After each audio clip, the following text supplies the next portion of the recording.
Hello guys, I am Dr. Mukul Mohindra, your orthopedic instructor here at Unacademy. So people who are watching, can I have the thumbs up so that I know the audio visual is going well? Yeah, perfect enough. So I think things are going well. You can see me, you can hear me. So I think we can quickly get started with this very important area, the cumulative trauma disorders. See, let me be very clear what I mean by this word cumulative. Cumulative basically means repetitive. So sometimes you have some disorders that occur because you have been repeating some kind of an activity. You're lifting weights, you're writing on the board overhead work, or you're typing too much using your thumb a lot. So you tend to have some peculiar problems with an activity that is repetitive. And perhaps that's exactly what comes under this term, cumulative trauma disorders. I'll just give you an example. Tennis elbow, golfer's elbow, you're pretty much familiar with. So tennis elbow, this is basically lateral epicondylitis. While golfer's elbow, you very well know, this tends to be medial epicondylitis. So in a better way, I would say that tennis elbow, this is inflammation of the common extensor origin, while golfer's elbow would rather be the inflammation of the common flexor origin. Now these are some of the problems that help because of repetitive activity. Tennis players involved with that, action of hitting a smash. So you have extension of the elbow involved. Common extensor region gets inflamed. A golfer hits a ball and the flexor muscles bear the stress. So golfer's elbow, the flexor region inflamed because of that repetitive type of activity. Now tennis elbow tends to be far more common than the golfer's elbow. So little extra about this condition, tennis elbow. Amongst the extensor region, the tendon that is thought to be specifically involved in tennis elbow actually tends to be this tendon extensor carpi radialis brevis. So in a very discrete way, tennis elbow is inflammation of this extensor carpi radialis brevis. Now if this inflammation of this tendon, the clinical way of confirming your diagnosis is to opt for something called a Cosen's test. Now this is simply a provocative type of a test. Provocative means you're trying to irritate the inflamed area. Now extensor carpi, this word carpi would mean wrist. So this means it is the extensor of the wrist that is inflamed. So you ask the person to extend the wrist and you're resisting that extension, and there is pain on the origin of the extensor carpi, the lateral epicondyle. So that is how you do the Cosen's test. And in case the test is positive, for treatment, you are supposed to ask the patient to use a special brace that's called a counter force brace. Like, see this picture. Maybe I'll just be able to show you how a counter force brace works. See, the problem is at the lateral epicondyle of the humerus. So I have labeled the site of pathology for you. If you will notice, this brace has been tied little distal to the site of the pathology. So brace is distal to the site of the pathology. The idea is very simple, that if you compress the muscles to the bone here using this brace, this compressed area will become the new region of the muscles. Because what an region is, where a muscle is held up to the bone. So if this becomes the new region, the pathology side will be offloaded. Because after all, you are dealing with a repetitive trauma disorder, overload. So that is how the counter force brace actually works. It actually offloads the original pathology site. Because you tie the brace, a little down to the original site of the pathology. So clear enough, guys? Clear with what is counter force brace? Clear with what is tennis elbow? Clear with what is golfer's elbow? Because if you are clear with this much, I'll just now make the thing go a little tougher, because now you've understood what exactly are these cumulative trauma disorders. So this one for you guys. So young female, she's come to you and there's pain on lateral side of the wrist, somewhere over here. The tenderness has even mentioned to be located at the radial styloid process. So I think enough information is given here to help you out with the diagnosis. So do I need to tell you like what is the expected problem you guys are thinking about here? So female, maybe she might be involved in a lot of typing work using her thumb. Okay, maybe writing work if she's a doctor. And then there's pain around the styloid process area. Now this information is like good enough to tell you the likely diagnosis here. So Hemal, people watching me, any idea what the condition is being talked of here right in the question? So what do you think is the likely diagnosis? Can you help me figure out the diagnosis? Yes? Alright, no problem. I'll help you out with that. So this is a classical case of something that you would call as the Decorvince disease. Okay.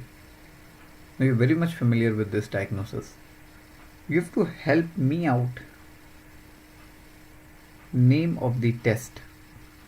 Sorry. What is the name of the test? Not useful in the disease. So which of the following tests will not be useful in the diagnosis? Any idea? I'm just making the question simple for you. First tell me which of the following tests will not be useful. I think that will be very easy for you. It's actually Phelan test. This is a test for carpal tunnel syndrome. So that will be the answer.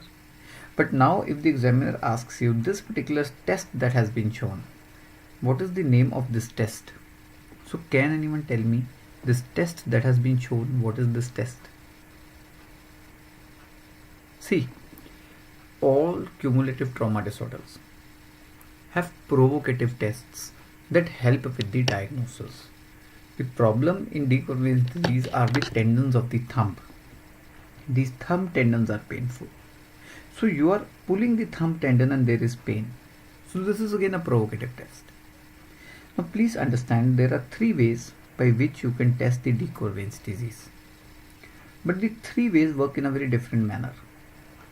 Eichhoff's test, what you find that the patient pulls thumb and this generates pain in the involved area. Finkelstein's test, it is doctor pulling the thumb. So if you see here, it is the patient pulling the thumb. So this test that is shown over here is Eichhoff's test. But even you can pull the thumb and then it will become the Finkelstein's test. And mind you, even Watt's test is for Decorvince disease. So what you do over here, you put the wrist into hyperflexion and abduction of the thumb is also done along to generate pain in the same area. This is what is Watt's test. Flex the wrist and abduct the thumb. So the wrist will be flexed and thumb will be abducted. This is what you call as Watt's test that you do in Decorvince disease. So I hope you guys are clear thoroughly regarding Decorvince disease. This is something that tends to be tenosynovitis that involves the first extensor compartment of wrist. So it is inflammation of the tendon sheath of the first extensor compartment of wrist, and in this first extensor compartment you have these tendons: abductor pollicis longus, extensor pollicis brevis. These are the tendons present around the styloid process of the radius. That is why the tenderness in this condition you classically find at the level of the radial styloid process. So this is the classical area that's tender in Decorvince disease. So all these features were there in that patient. Now if this is the scenario, you see these tendons inflamed, tenderness in the styloid process area, in order to reach the diagnosis, there are three clinical tests that can be useful. Okay. In Finkelstein's test, you will be pulling the thumb to generate the pain. COVID times. So you avoid touching the patient. So more popular now is the Eichhoff's test, where you ask the patient to pull the thumb. This is Eichhoff's test. And then better than them, if you're going to ask me, the most specific and the most sensitive test for Decorvince disease is actually the WHAT test. WHAT is an abbreviation that stands for hyperflexion of the wrist and then abduction of the thumb. This also generates pain in that same radial saddle process area. So these are few ways by which you can pick up the diagnosis in case of Decorvince disease. So are you guys clear with this? Hemal, clear with this guys? Because if you're clear with this, it will be very easy for you even to understand as to what is trigger finger.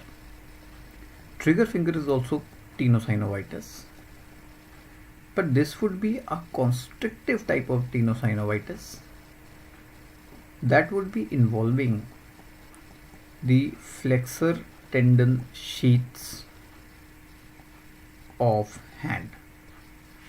So this constrictive tenosynovitis that involves the flexor tendon sheaths of the hand is exactly what you call as like the trigger finger. See, there is a tendon sheath that surrounds the flexor tendons of the hand. Now what happens in some people that at a particular point this tendon sheath will be constricted. So now you flex and extend your finger. This tendon has to move in a constricted tendon sheath, and that is what generates a triggering type of a sound. So that is what's called trigger finger. Classically this involves ring closely followed by the middle finger and constriction in trigger finger. You classically find at the level of the metacarpophalangeal joints. Like even if you're going to see over here, the constriction is somewhere around these metacarpophalangeal joints. These knuckles are your metacarpophalangeal joints. So that is where you tend to find actually the constriction. Let me tell you, this constriction is actually a constriction of the A1 pulley that you have in this area. MCQ. Constriction in trigger finger involves A1 pulley. Now I know I've used a word here that is a little difficult to digest, pulley. So what is a pulley? See, there's a complex system of pulleys you have in the hand. So basically the tendons in the hand, like this is a tendon here. This would be bound by fibrous structure to the bone. So this fibrous structure binding the tendon to the bone is what you call as a pulley. There are annular pulleys, cruciate pulleys. So I'll just update you a bit about these annular pulleys. You number them from A1 to A5. 1, 2, 3, 4, 5. So this is your finger. Metacarpal, proximal phalanx, middle phalanx, distal phalanx. Now you will observe the odd pulleys. A1, A3, A5. They are on joints. So whatever pulley is having odd number, it's at a joint. MCP joint, proximal interphalangeal joint, distal interphalangeal joint. Now if you see the even pulleys, okay, they are along bones, phalanges. Now a pulley along the phalanges will be wide. So if this pulley is going to break, the tendon is going to subluxate from the bone, so it will lead to bowstringing. So the function of the pulley will be gone.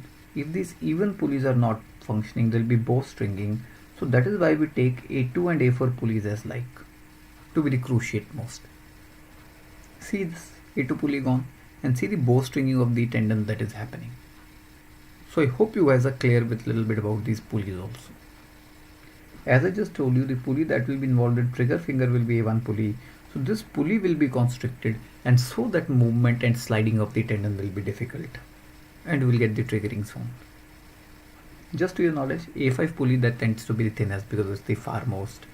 But I hope you are clear even with the anatomy and a little bit of the nomenclature concerning this pulley system in the hand, because sometimes you get MCQs even from that area. So clear enough, guys?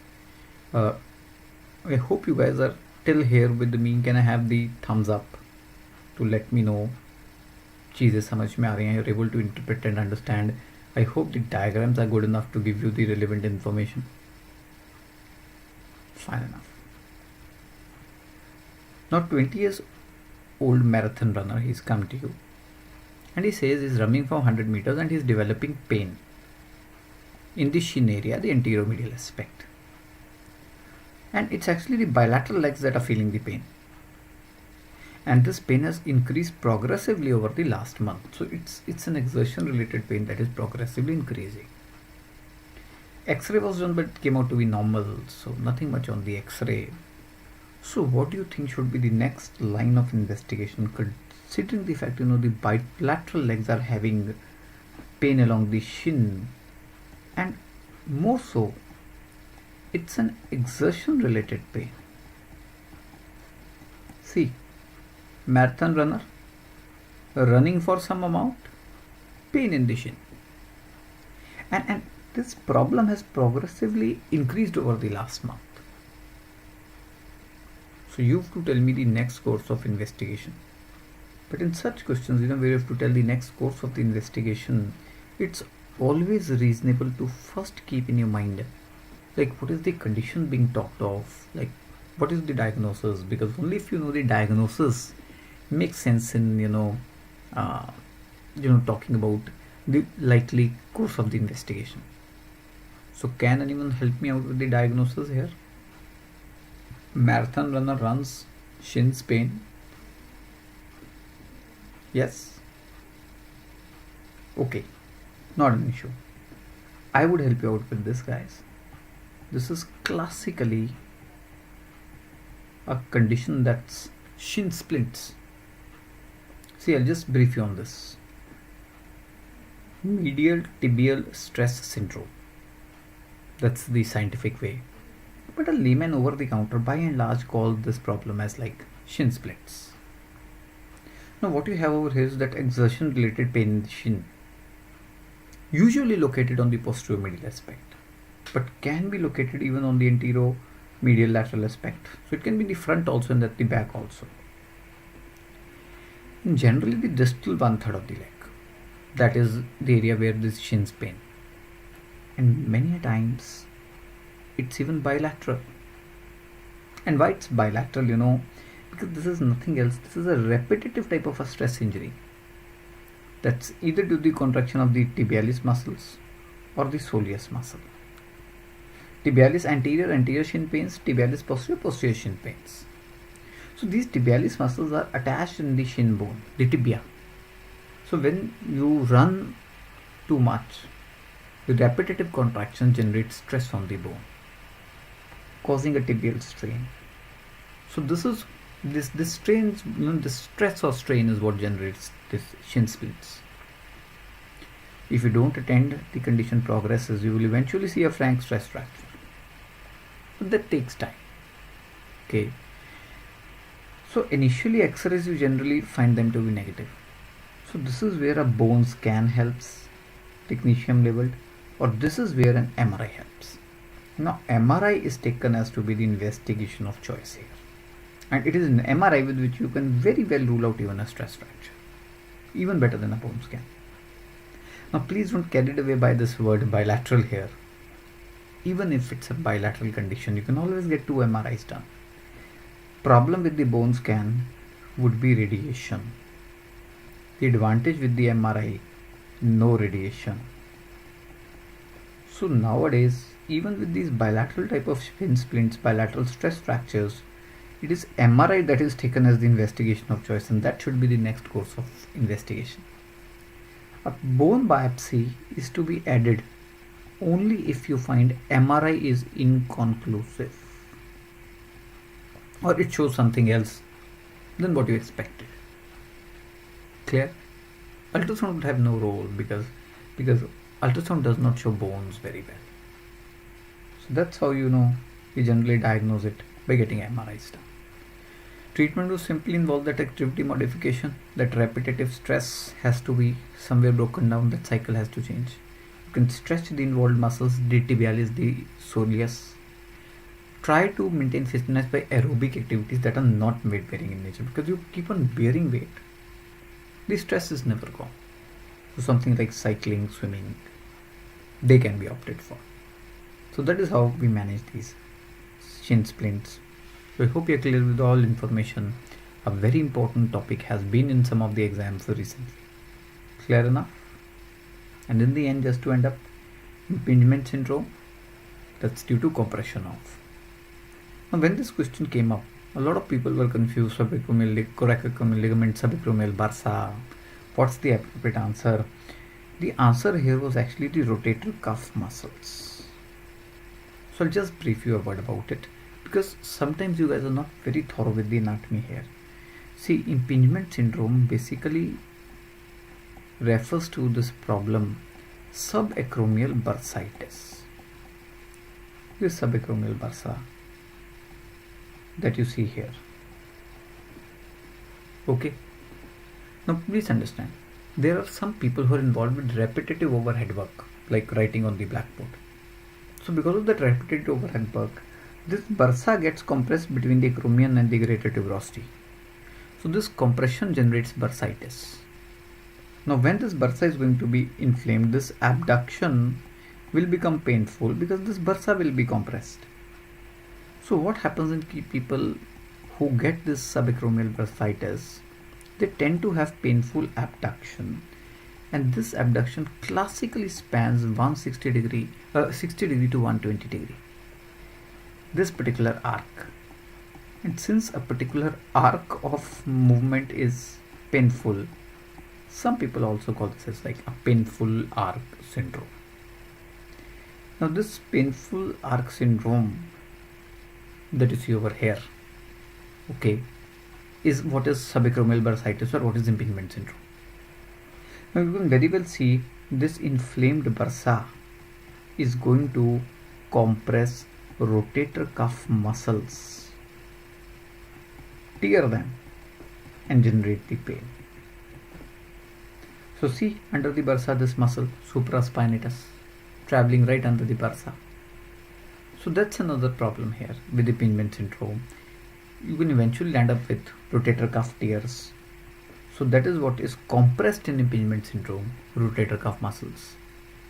And mind you, these muscles are compressed by an inflamed subacromial bursa. So impingement syndrome occurs because of subacromial bursitis compressing the rotator cuff muscles. Clear enough with the anatomy here? Okay. And rotator cuff, I think you already know, this muscle in the front, subscapularis. At the top you have supra, at the back you have infra and teres. So these are the muscles that make up rotator cuff. Subscapularis is a muscle that's dealing with the internal rotation of the shoulder. You already know the function of supra, that first 15 degrees of abduction you have at the shoulder come from supra, and teres and infraspinatus are something that deal with external rotation of the shoulder. So you're familiar with these muscles of the rotator cuff. These muscles can tear from impingement. So you must know the names of clinical tests of identifying these tears. A subscapularis tear, that's identified by a belly press test. A supraspinatus tear is identified by an empty can test described by Job.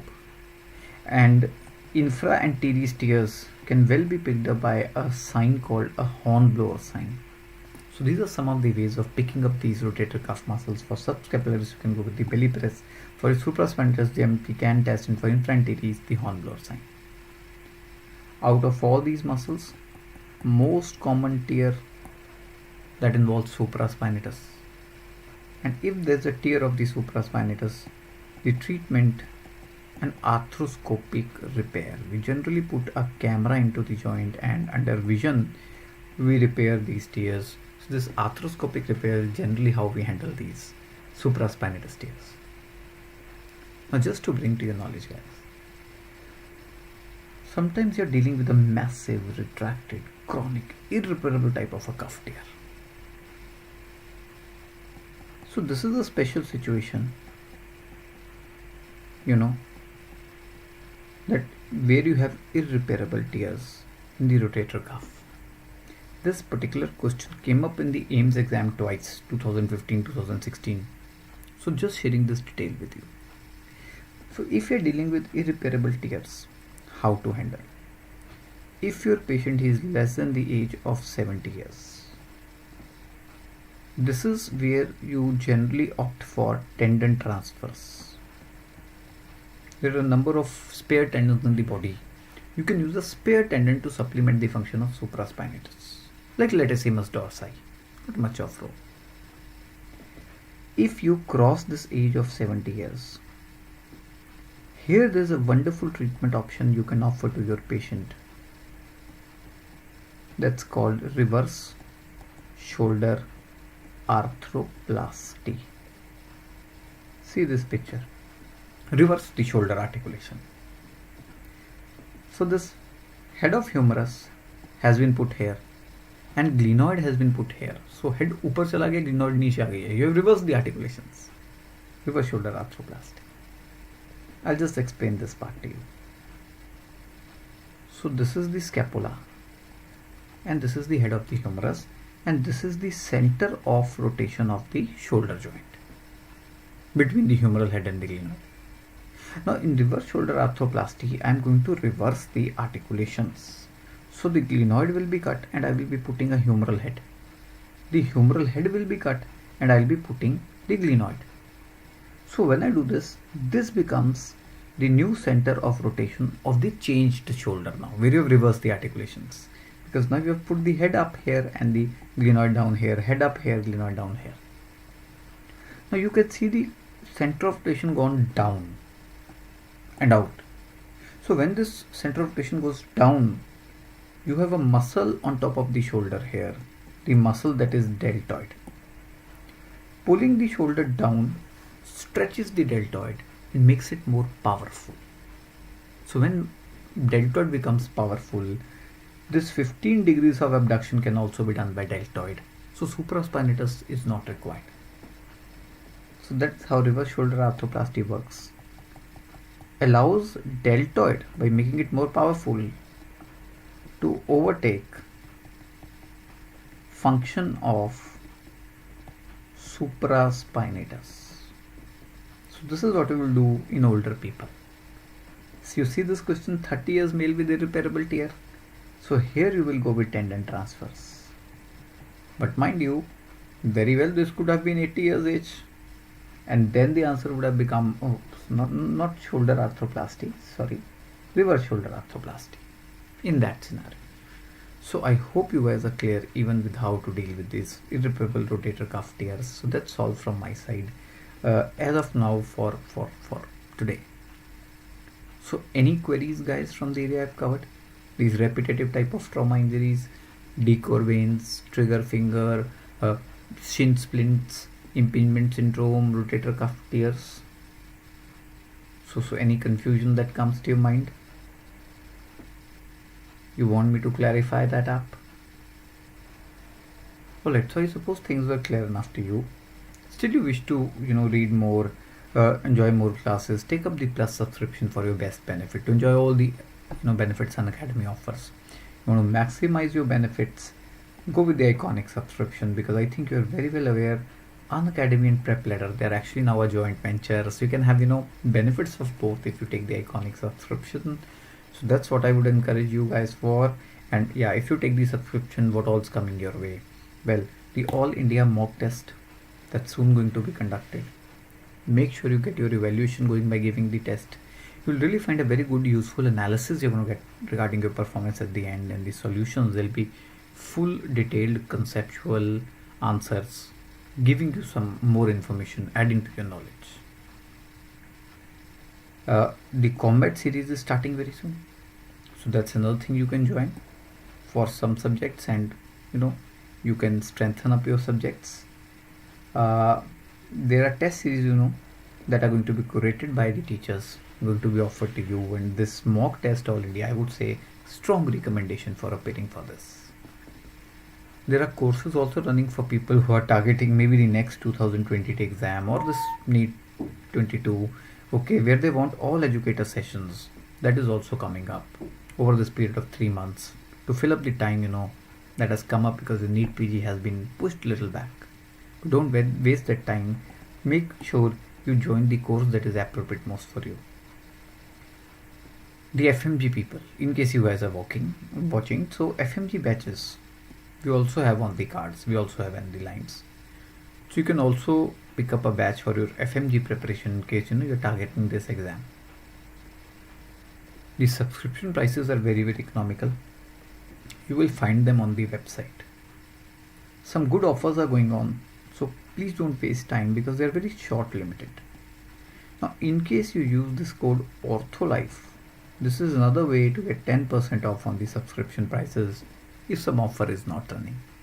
Okay, so either way, you can go ahead. So we'll be looking forward to having you as subscribers on Unacademy, and for you to joining the array of the toppers we produce here right at Unacademy. Okay, so keep going, guys. Thank you. I hope you enjoyed the session. Any doubt you still have for me, this is a Telegram group you can join, t.me Dr. Mukul Ortho. So here also you can ask your confusion, but Unacademy is the best platform for a subscriber.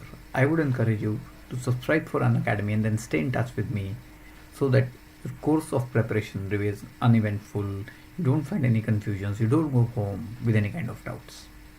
So all the best. Bye bye. Good night for now.